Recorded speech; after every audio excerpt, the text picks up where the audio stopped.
কুরবানির ঈদের দিনটা হোমমেকারদের জন্য খুবই কষ্টের, কারণ এই দিন আমাদেরকে রান্নাবান্না করতে হয়, আবার মাংসগুলো ফ্রিজিং করতে হয়। এই মাংসগুলো যদি সঠিক নিয়মে ফ্রিজিং করা না হয় তাহলে পরবর্তীতে আর এগুলো খেতে একদম ভালো লাগে না, এটাও কিন্তু মাথায় রাখতে হয়। তাই অবশ্যই আমাদেরকে সঠিক নিয়মে ফ্রিজিং করা উচিত।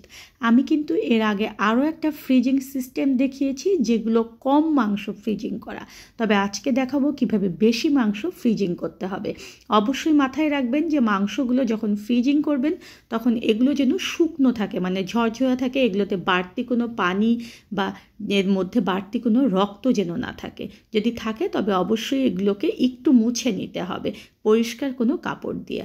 আর ঠিক দেখুন যে ভিডিওতে যেভাবে দেখাচ্ছি এভাবে করে পলি ব্যাগের মধ্যে ঢুকিয়ে এর মধ্যে থেকে বাতাস বের করে এগুলোকে একটু ঢোলা করে আমাদেরকে বেঁধে নিতে হবে। আর এভাবে দেখুন যে একটু ফ্ল্যাট করে নিতে হবে। ফার্স্ট আমাদেরকে এগুলো সব ঠিক যেভাবে করে পলি ব্যাগে দেখালাম এভাবেই করে রাখতে হবে। এখন এটা দেখাচ্ছি আমি মাথার মাংস। মাথার মাংস অবশ্যই আলাদা রাখবেন এবং আলাদা জায়গায় রাখবেন, কারণ ফ্রোজেন হওয়ার পরে কিন্তু এগুলো আর বোঝা যায় না যে কোনটা মাথার মাংস আর কোনটা সলিড মাংস। তাই অবশ্যই মাথার মাংসটাকে আলাদা জায়গায় রাখবেন।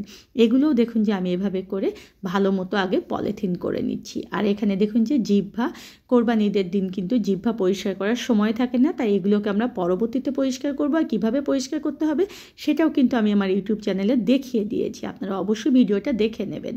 ঠিক এইভাবে দেখুন যে আলাদা করে আমি জিহ্বাটাকে রেখে দিলাম, আলাদাভাবে মগজটাকে রেখে দিচ্ছি, যাতে পরবর্তীতে এগুলো আমাদের বের করতে সমস্যা না হয়। সমস্ত কিছু এভাবে করে আমাদেরকে আগে পলি ব্যাগ করে নিতে হবে। আপনারা যদি জিপার ব্যাগে রাখতে চান সেটাও রাখতে পারবেন, তবে অবশ্যই বলবো যে আপনারা কখনোই এয়ারটাইট বক্সে রাখবেন না, কারণ এয়ারটাইট বক্স ফ্রিজের অনেকটা জায়গা দখল করে থাকে।